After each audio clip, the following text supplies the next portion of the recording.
Okay, folks, what we got here is a vibratory feeder, and I believe this would be some kind of alignment matter. You're just buying what's on top of the table. I'm using the table, keeping it. So you're buying this vibratory unit, the control, and this piece here, which is a Moorfeef Corporation piece here, and it's a model number 78001. And you're getting the automatic the bowl here, the motors and the control, everything that's in there. So I'm going to run it real quick just so you can see it feeding the parts that's in there. Some little springs, if you notice back there.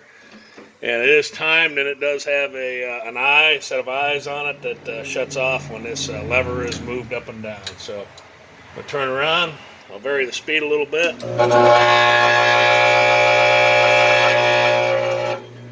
you can slow it down.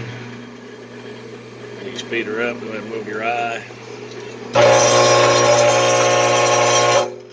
So as you speed her up.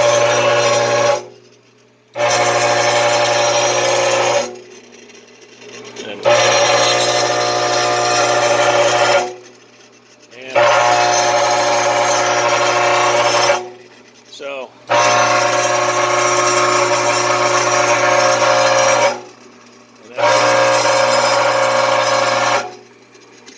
and that'll conclude this video.